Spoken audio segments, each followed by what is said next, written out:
Palabra y vida. Con el padre Manuel Horta, desde Sevilla.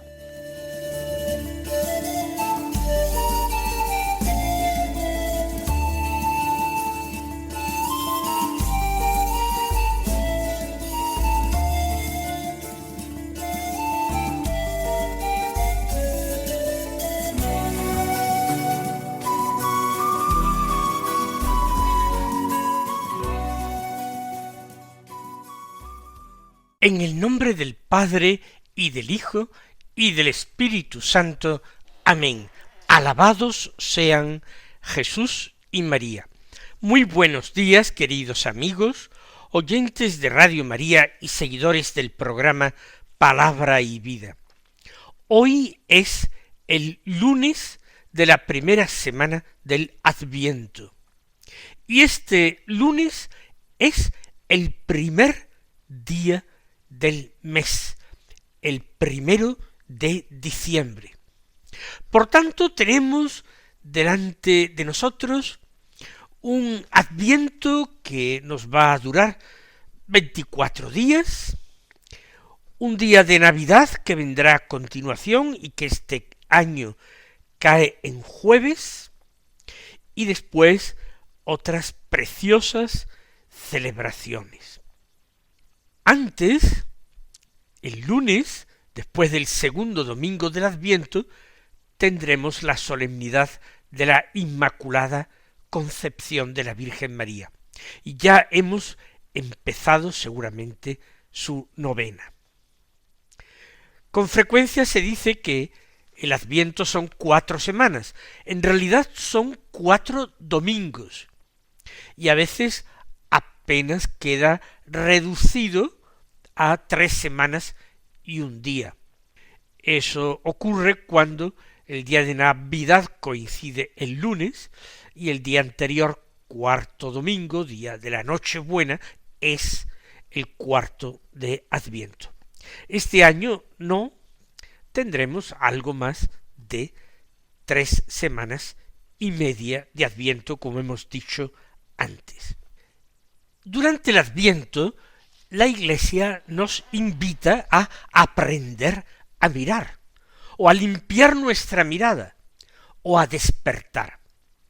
Es decir, a pasar de una fantasía, una ensoñación en la que a veces vivimos, a la realidad. Vernos a nosotros mismos con claridad. Ver con claridad también el mundo y la sociedad que nos rodea, y mirar también con la mayor atención hacia la palabra de Dios, en la que el mismo Dios nos habla de sí mismo y está deseoso que nos interesemos por Él. Él nos aportará luces, gracias, para que lleguemos a conocerle mejor. Esta es la tarea fundamental, por tanto, del Adviento. Ver con claridad, vivir en el realismo, poner los pies sólidamente apoyados en el suelo. Sin embargo, todo a nuestro alrededor parece que contribuye a crear un ambiente de magia y de fantasía. Los adornos y luces navideñas, las palabras a veces amables que se dicen y se repiten hasta caer incluso en cierta ñoñería, todo eso más bien es casi una invitación a dejarnos caer en ese mundo fantástico y a disimular la realidad que nos rodea por ser esa realidad, a nuestro juicio, menos hermosa, menos agradable. Seamos valientes, pidamos al Señor ese coraje para vivir siempre en la verdad, ya que Cristo nuestro Señor dijo de sí mismo que Él era el camino, el único para ir al Padre, y que Él era la verdad que tenemos que buscar apasionadamente en nuestra vida, si también queríamos alcanzarle a Él, que era la vida. Las lecturas de la palabra de Dios que se proclaman en la misa de estos días no siguen un ritmo de lectura continuada. No se coge un libro de la Escritura y se va leyendo con un cierto orden, sino que tanto el Evangelio como la primera lectura llevan un ritmo discontinuo. Un día se lee de un libro, otro día se lee de otro libro. Ciertamente se lee, por ejemplo, mucho el profeta Isaías durante el Adviento, pero vamos a escuchar textos de distintos evangelios. Vamos nosotros entonces a seguir el siguiente plan para nuestro Adviento. Tomaremos primero la lectura del Evangelio y después, si nos queda tiempo, pasaremos a la primera lectura de la misa. Hoy el texto evangélico es de San Mateo, del capítulo 8, los versículos 5 al 11, que dicen así: En aquel tiempo, al entrar Jesús en Cafarnaún, un centurión se le acercó rogándole: Señor, tengo en casa un criado que está en cama paralítico y sufre mucho. Le contestó: voy yo a curarlo. Pero el centurión le replicó: Señor, no soy digno de que entres bajo mi techo. Basta que lo digas de palabra y mi criado quedará sano. Porque yo también vivo bajo disciplina, y tengo soldados a mis órdenes, y le digo a uno ve y va, al otro ven y viene, a mi criado haz esto y lo hace. Al oírlo, Jesús quedó admirado y dijo a los que lo seguían: En verdad os digo que en Israel no he encontrado en nadie tanta fe. Os digo que vendrán muchos de oriente y occidente, y se sentarán con Abraham, Isaac y Jacob en el reino de los cielos.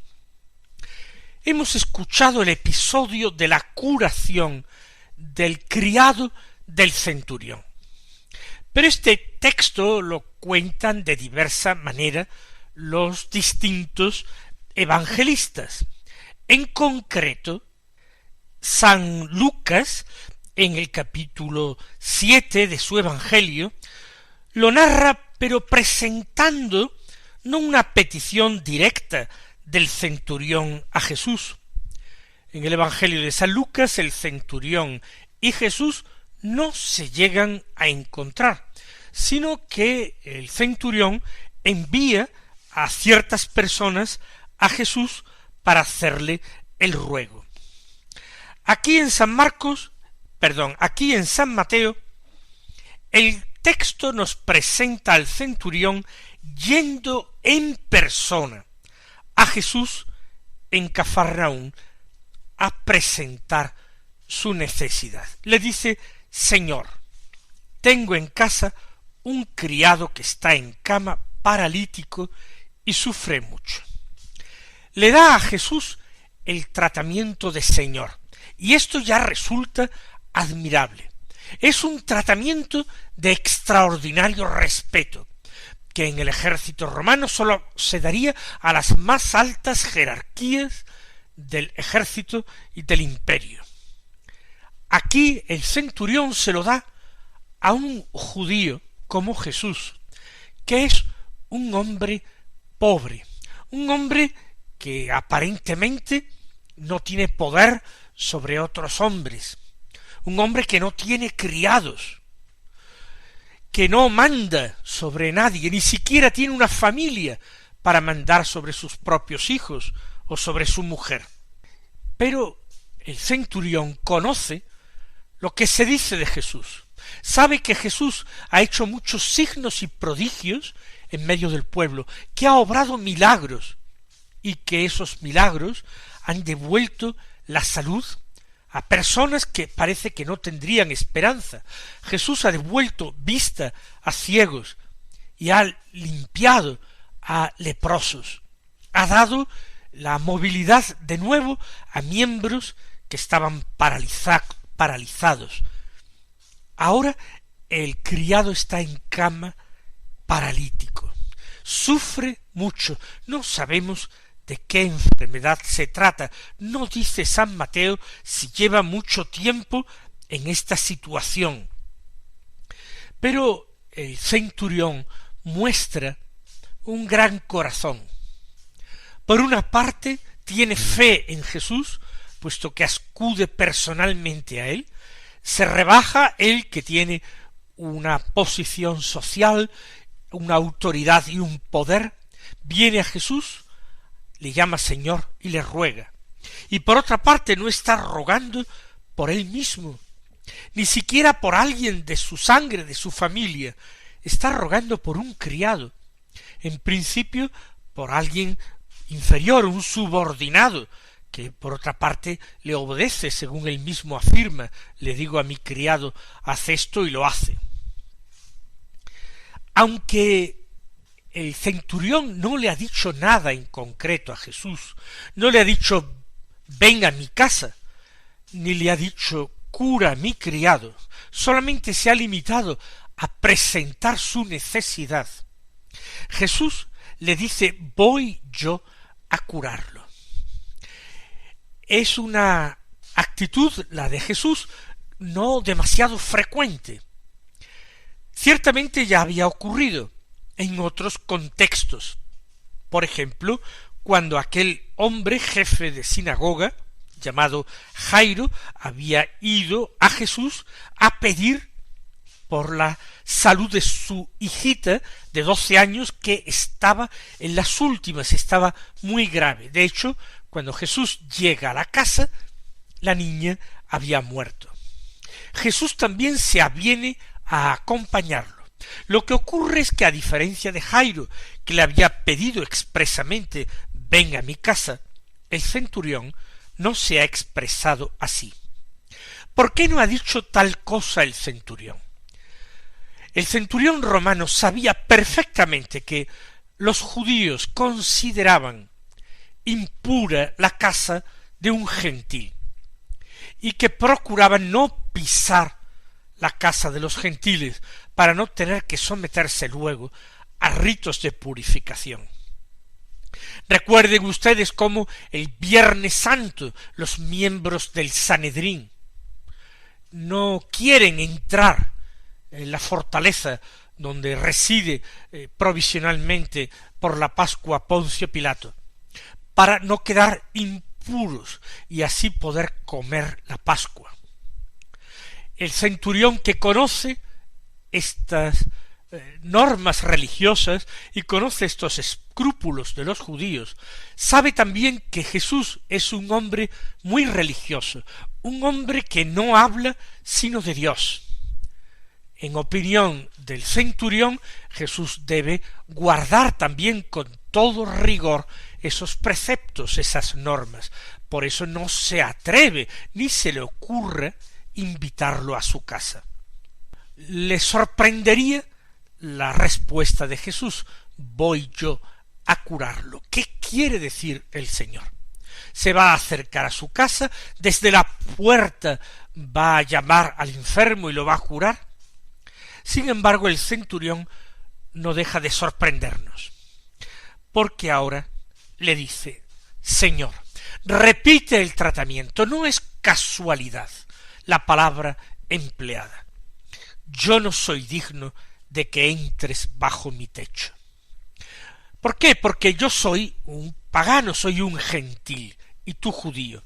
Pero no es solamente esto, hay algo más profundo, porque el centurión no podía entender demasiado aquellas leyes de pureza ritual de los judíos.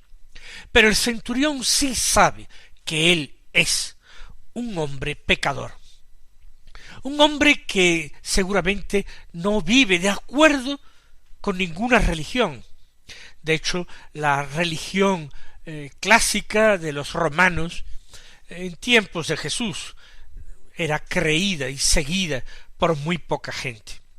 Se observaba como ritos venerables, incorporados también a ceremonias en el ejército o en la vida civil, en la corte imperial, pero nadie creía aquellas historias de dioses, aquella mitología abigarrada que era entretenida de escuchar y de imaginar y de representar en el arte, pero difícilmente creíble por un hombre inteligente y con una cierta sensibilidad religiosa.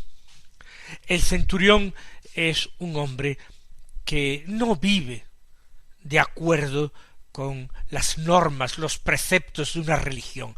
Es un hombre que comete pecados, quizás se ha dejado llevar por la brutalidad y por la violencia, la represión en ocasiones de esos pueblos extranjeros que dominaba Roma con puño de hierro. Yo no soy digno de que entres bajo mi techo. Tú eres la santidad misma y yo soy puro pecado. Basta que lo digas de palabra y mi criado quedará sano.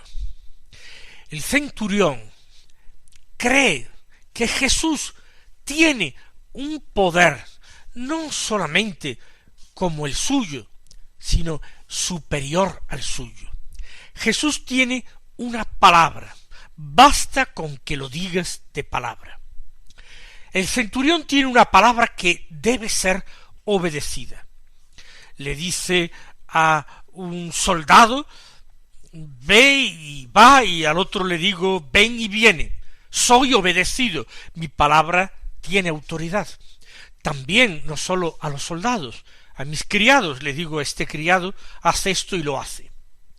Pues bien, a Jesús le llama Señor porque Jesús también tiene una palabra de autoridad. El centurión lo reconoce. Lo que llama la atención es que reconoce que la palabra de autoridad de Jesús no llega solamente a los hombres, sino que llega incluso a la naturaleza, llega incluso a la enfermedad y a la muerte.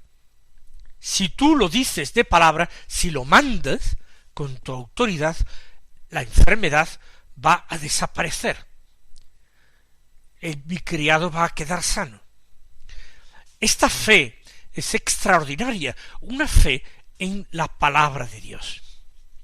Nosotros que diariamente leemos y meditamos esta palabra, tenemos que tomar como modelo al centurión. A nosotros también nos hace falta una fe como la suya, una fe en que la palabra de Dios es poderosa y realiza aquello mismo que nos revela. La palabra de Dios puede orientar nuestras vidas. La palabra de Dios endereza nuestro rumbo, corrige nuestros pecados. La palabra de Dios purifica nuestras faltas, ilumina nuestras mentes. La palabra de Dios nos concede la gracia de Dios, es alimento para nuestras almas. Jesús mismo ya había dicho al tentador, no sólo de pan vive el hombre, sino de toda palabra que sale de la boca de Dios. Nuestro centurión anónimo quiere alimentarse de esta palabra de Jesús, que es palabra de Dios, palabra que sale de la boca de Dios.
al oírlo, Jesús quedó admirado.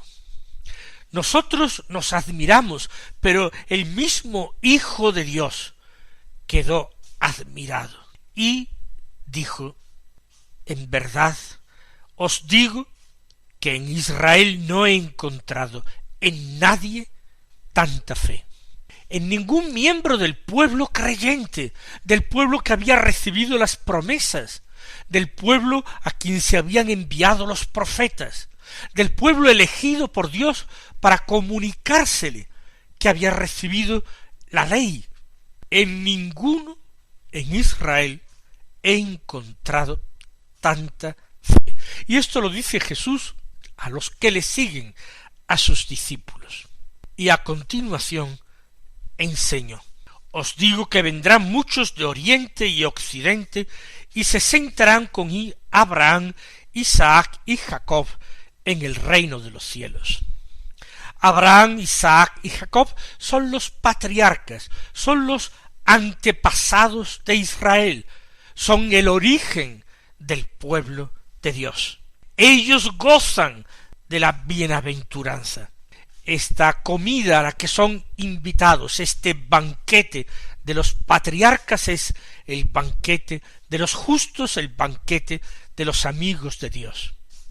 Pues bien, personas que no pertenecen al pueblo elegido, personas venidas de oriente y de occidente, que no han tenido la revelación de los profetas, que no han tenido a la ley, sin embargo, están siendo llamadas por el Padre Dios, están siendo llamadas hacia Jesús y están mostrando con esa fe extraordinaria que muestran que Dios actúa también en el corazón de los gentiles, y así un día los apóstoles serán enviados no sólo a toda Palestina, a toda la Tierra Santa, sino que serán enviados hasta los confines del mundo para anunciar el Evangelio. Vamos a pedir al Señor la gracia de que aumente nuestra fe, que la práctica religiosa que vamos a llevar a cabo durante los días del Adviento, la oración que vamos a intensificar, las prácticas penitenciales que vamos a poner por obra, todo eso nos sirva a nosotros para crecer en la confesión de la fe, para crecer en ese amor y en esa confianza hacia el Señor, porque Jesús tiene que ser Señor para cada uno de nosotros. Es el príncipe de la paz que viene, es el Señor de nuestras vidas. Mis queridos hermanos, que el Señor os colme de bendiciones y hasta mañana, si Dios quiere.